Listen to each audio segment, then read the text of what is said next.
guys, today we're going to be talking about how to select parts for your AR-15, or what to look for if you're buying an AR-15, or if you're looking to, kind of piece together one from pre-built parts.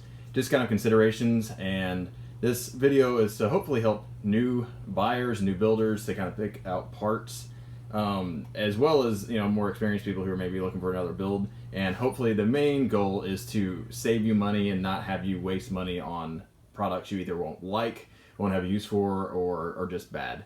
So with all that said, we're going to start from the muzzle end back to show you, in my opinion, and again, this is all subjective, so you can ignore what I'm saying, you can like what I'm saying, it doesn't matter to me. This is just my opinion on things, this is my experiences, so take it for what it's worth. But first we're going to be talking about the muzzle. So there's a couple different types of muzzle devices out there. If you're wanting a suppressor, then you should buy a muzzle device that's made for a suppressor. Surefire makes great ones, but I'm not going to be talking about suppressors in this video.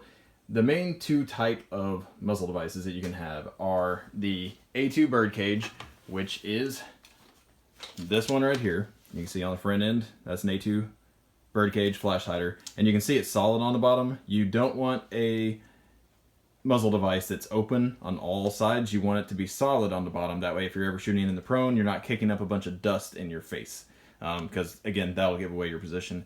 But the reason why I like bird cages, and I'll talk about that for a little bit first, is these are designed to mitigate the flash. They don't completely eliminate the flash out of the end of your barrel, but they mitigate it really well. The A2 is really, really good at doing that, and it also gives you a little bit of compensation, which is the other type of muzzle device.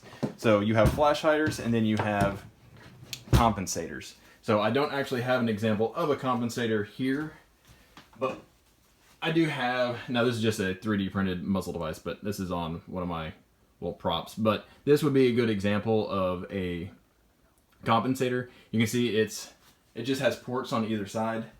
And again, I'll insert a picture of like an actual one, what they look like. Rhett has one on his rifle, and so we do have experience with them, and just know they are extremely loud.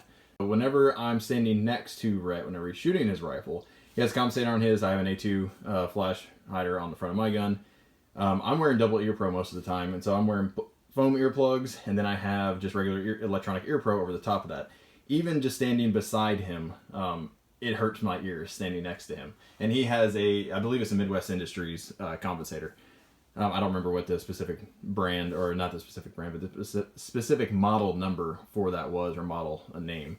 But it's made by Midwest Industries, and it's really good at what it does. So compensators are really good at mitigating recoil. So if you're going and shooting, say, competition, or you're just, wanting to go to the range and just have a bunch of fun and try to get as little recoil as possible, yeah, a compensator is a good choice for you, but I don't consider it a good choice personally for a duty gun. Mainly because you're probably going to be working either one, even for like a home defense rifle, if you're going to be indoors, it's going to be insanely loud, and people are worried about their hearing just firing a regular rifle inside. Fire one that has a compensator on the end of it, you're definitely just going to be hearing bells. But whenever you're working in a team environment, say if you work for a police department or a SWAT team or in the military, whatever, or you just got a bunch of dudes that are in your group, you want to train together, that's fine. If you're using a compensator, just know that you're going to annoy and make everybody else mad anytime they're around you whenever you're shooting, because it's really loud and obnoxious. So is that the end of the world? No, but I don't think the trade-offs for it justify not just getting something like what's on this gun here, which is, a birdcage, because you get a little bit of recoil compensation with the end of it. So again, those are the two types. There's a bunch of different companies that make them, but my opinion is go with something that's a flash hider, even something like this, which a lot of companies kind of copy now. So this is a 3-prong flash hider. This is a M16 clone that I built a while ago, and you can use something like that, but something that they had problems with, at least in the jungles of Vietnam, was that little flash hider would get caught because it's an open tip, meaning like, weeds and stuff can get caught, kind of tangled up on the end of that muzzle device. So that's why the A2 has a ring around the front that's solid to keep it from getting tangled up. People don't really worry about that anymore. A lot of modern flash hiders just are basically copies of that. So that's another option you could go. It works just fine for mitigating flash, but I like the A2 overall. So next we're going to talk about barrel length. And one other thing I should mention, I guess, about the A2 bird cage is it's incredibly cheap. They're usually around $10. But so barrel length, that's probably one of the most important decisions you're going to make when building an AR. That and the bolt carrier group are the heart and soul of the rifle. Those are pretty much the highest wear and tear points, obviously, because the bullet is in contact with the barrel or it's in contact with the bolt, and pretty much that's where all the pressure happens. So you want to make sure that you get a good bolt carrier group and a good barrel. So with barrel selections, the first main point, I guess, that you want to consider, or main thought, is the barrel length. So you can go with something like this, which is, you know, you can get an 11.5-inch barrel, something like this, or you can get a 16-inch barrel. This one's a 16, that one's a 20-inch barrel on the M16 clone. You can get an 18-inch barrel. With modern powders, you're still getting more velocity the longer the barrel is, but it's not as dramatic as it used to be. Because originally, you know, the 5.56 was designed to be shot out of a 20-inch barrel, so just know that you're going to be losing velocity anything shorter than that. And the 5.56 round is very dependent on velocity. So with something like this, that's an 11.5-inch barrel, you're still going to be getting decent ballistics out of a standard 55 grain bullet, out to about 75 to maybe 100 yards. If you have a 10.5-inch barrel, it's going to be even less, and a lot of people don't realize that whenever they buy a short gun. There's a lot of disadvantages to something like this. So this gun is really nice whenever you say you're wanting to move around CQB, buildings, whatever. It's very nice because it's really lightweight. It's handy, it's short, it's easy to move around structures with, it's easy to move around teammates with. That's nice. But one, you are lacking real estate because obviously there's less barrel. This is a shorter rail than I would like for the barrel, but it's what they had in stock at the time, so I just bought it. It's not a big deal. But the barrel length matters. And so this gun with 55 grain, just standard FMJ rounds, you buy for the range, is only going to be effective really out to about 75, 100 yards. Now you can buy, more specialty rounds. You can get soft point rounds. You can get, not full metal jack, but you can get hollow point rounds, soft point rounds, and you can also buy heavier grain bullets like 77 grain bullets, and those will perform a lot better. But just know you're going to be losing a lot of effective range if you go with a shorter barrel. Now again, you can get around that kind of, with ammo selection, but just know that's a consideration when building a gun and picking a barrel. And really, you should be building a gun specifically for a purpose. A lot of people make the mistake of buying parts or building a gun or buying a gun that is kind of a one gun to fit all the categories that they want. And really, if you do that, you're gonna have a gun that's not really good at anything. It's just okay at everything. And if that's what you want, have at it. But really, you should probably have 2 to 3 different ARs for different roles. Like this one here is, my truck gun. It's considered a pistol because it has a brace on the end of it. This one over here is kind of my go-to gun. It's a full-length 16-inch gun. And then if you want something more like an SPR or, precision gun, you can get a longer barrel. It's a little bit heavier, but that's kind of a different role. But these two have specific roles, and this one would not be good at the roles this one does. This one wouldn't necessarily be good at the roles that one does. So just know that. So the barrel length matters. In my opinion, I like the 16-inch barrel. I think it's probably the best all-around option. It's still short enough where you can still go through buildings and stuff with it if you want to. But you still get the added bonus of muzzle velocity with standard 55 grain rounds, which 99% of you are, it's what you keep, it's what you shoot. So having something that's still effective with your range ammo is still a nice bonus. One of the other nice things about a 16-inch barrel is you can throw a long handguard like this one on there that gives you all kinds of real estate. You can slap all kinds of stuff on here if you want. You can put whatever you want on there. Obviously, you have an IR laser, flashlight, pressure pad, backup iron, front sight, vertical grip. Plenty of room for all that. Still plenty of room to grip. And I still got a little bit of room back here if for some reason I want to throw a cheese grater or whatever else on there. Who knows? But there's room for stuff the longer your barrel is. Whenever you go with a shorter length barrel, you really have to kind of choke up your grip, so you can't get a good C-clamp grip because you can't go farther out because obviously the muzzle is out there. So you're kind of stuck with more of a halfway in between grip, which, it's workable. It's doable, but just know that's kind of a downside to a shorter barrel. So one other benefit, and I talked about this before, the longer barrel isn't going to be as loud. It's still going to be loud, but it's not going to be as loud as a short barrel. If you go with the pistol brace route, which this one, as you can tell, it's a pistol. This is a brace. This is not a stock. If you go that route, just know that you're going to have to comply if you choose to do so. I'm not a lawyer. You do you. But just know that there's going to be a bunch of rules, regulations, whatever that the ATF or government agencies have, or states, local municipalities have on pistols and braces and what barrel length and all that kind of stuff. So you're going to have to pay attention more to your local laws when it comes to something like this, a pistol. Especially if you decide to go the SBR route, then you're limited on where you can take it. You're supposed to get permission before you can go across state lines. There's all kinds of hoops you have to jump through if you go a SBR, so I don't really consider the SBR an option for this video. But just know with the pistol brace stuff, like right now the ATF is trying to redefine everything. So just know that this is always going to be something it's kind of a target.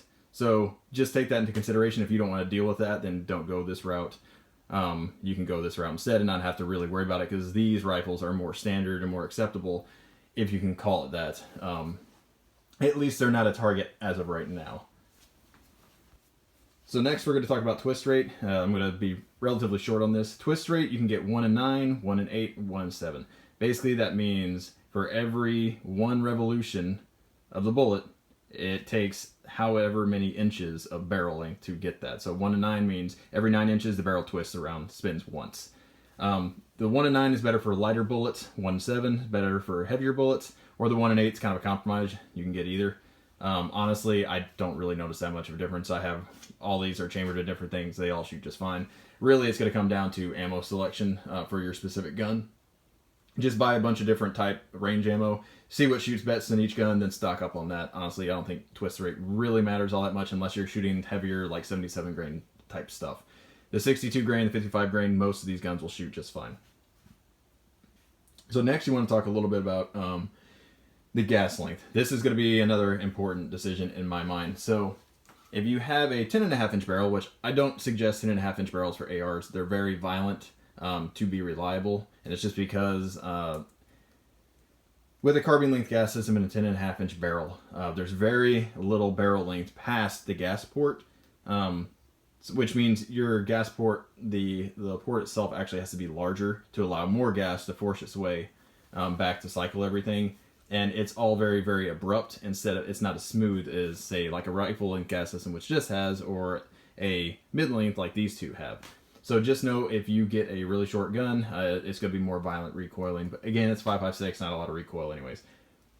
But the general rule of thumb is if you have a 18-inch barrel or longer, you can get a rifle length. If you have a 16-inch barrel, you generally want to go with mid-length. There are guns, I don't have one here, that's in the other room, but that have a carbine length gas system with a 16-inch barrel, like your M&P Sports, like that standard type M4 profile looking gun has a carbine length gas system. And there's pros to that. Like, they are in theory going to be more reliable in adverse conditions, like, mud, they get grit inside of there. They're more violent, so they cycle a little bit harder, which means in theory they could, power through some stuff that maybe, malfunctions or something that other guns couldn't.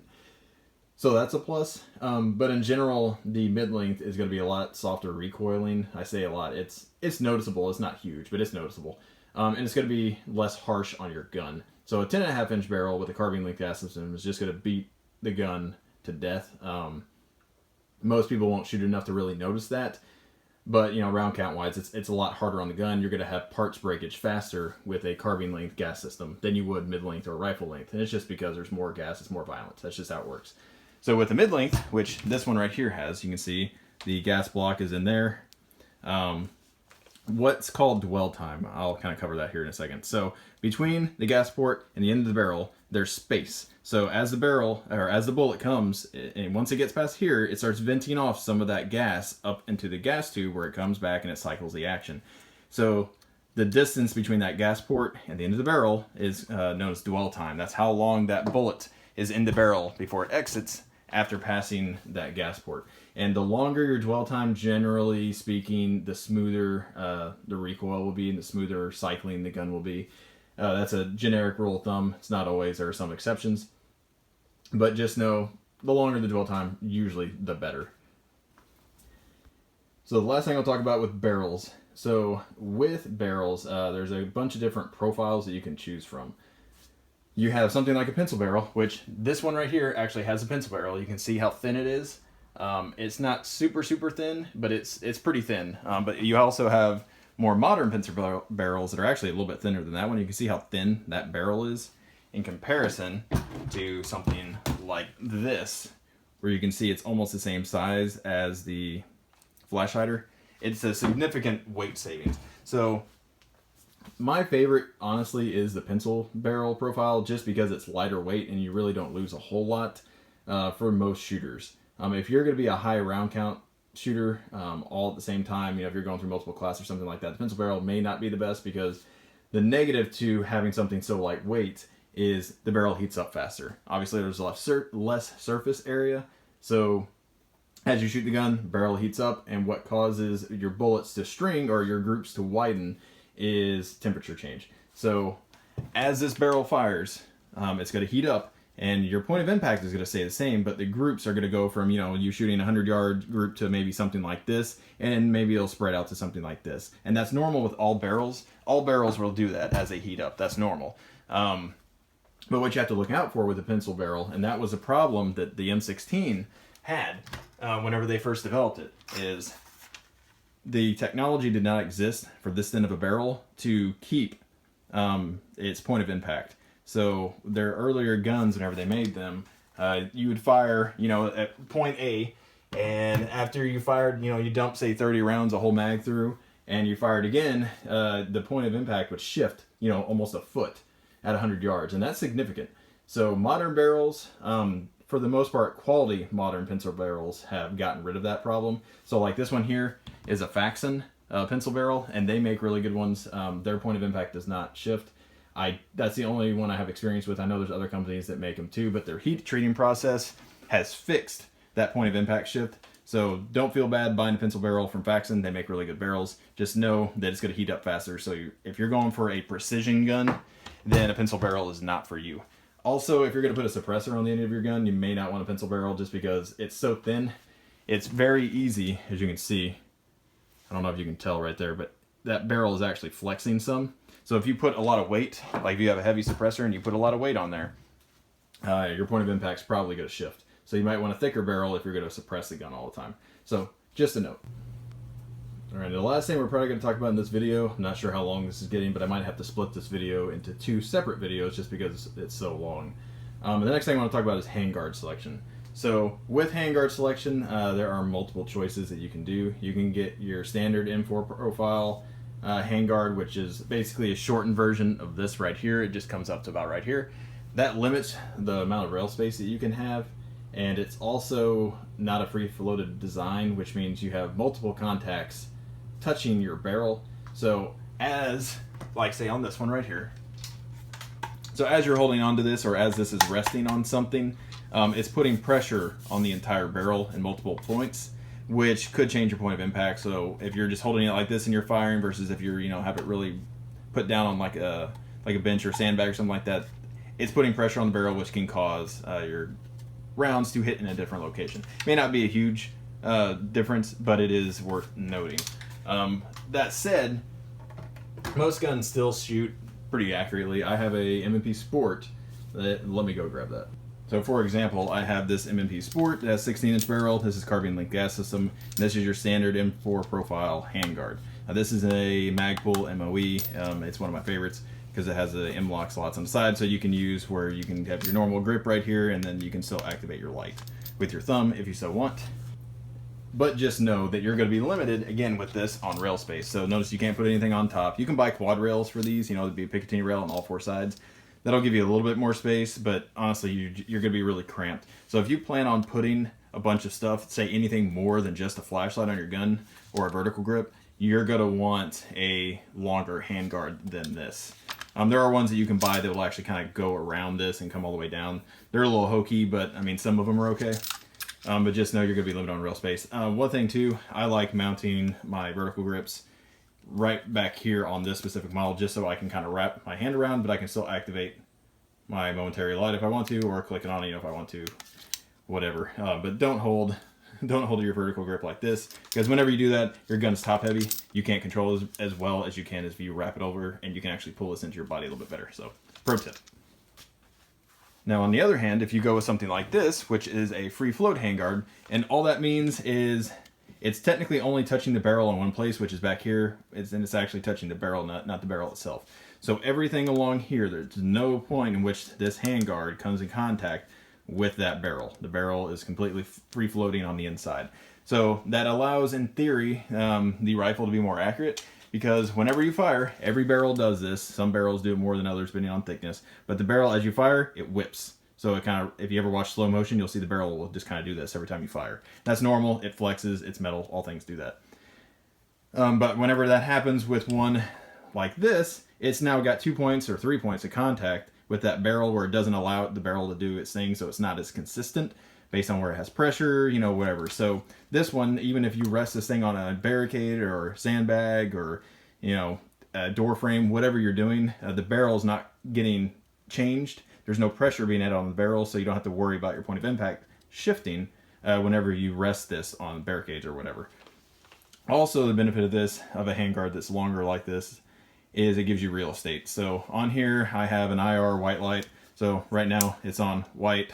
You flip this and now it's IR illuminator. It's okay for CQB distances, but it's not great for distance. This right here is an IR laser. It's made by HoloSun. On this one right here, I put a tiny piece of Picatinny rail so I can attach a IR spotlight if I so choose, and I can easily remove it and it doesn't get in my way because I grip right here, so it's completely out of the way.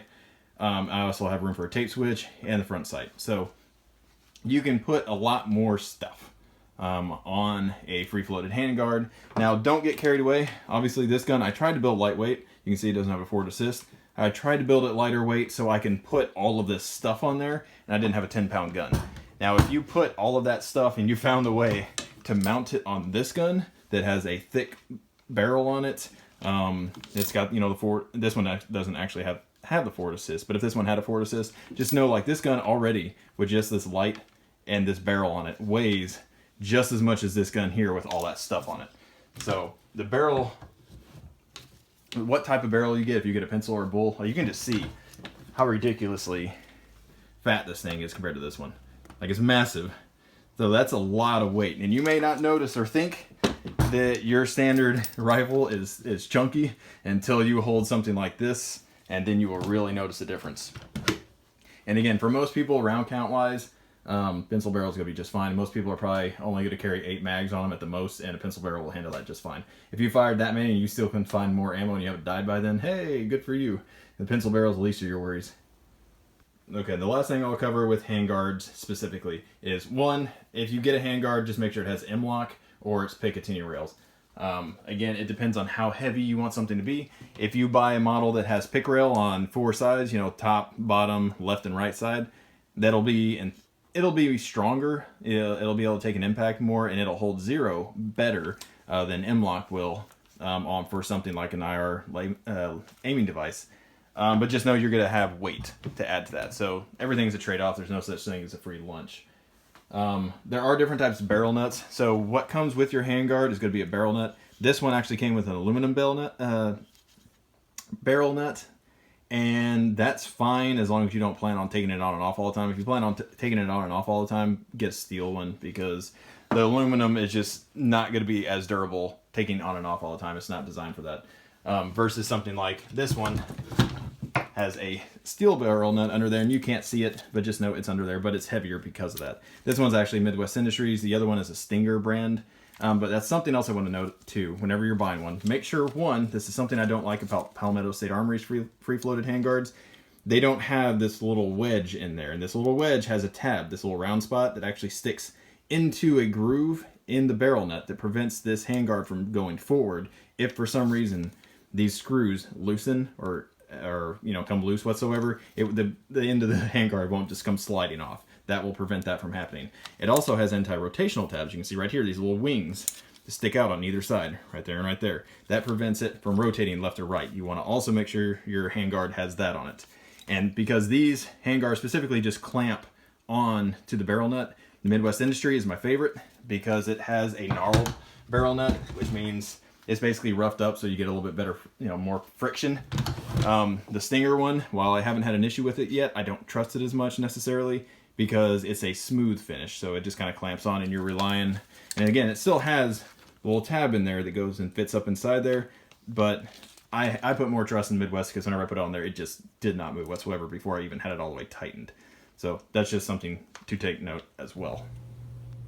All right, one thing I also forgot to mention earlier for handguards. So This is an older handguard. It's made by Troy Industries. It's one of their older models. It's not even M-LOK.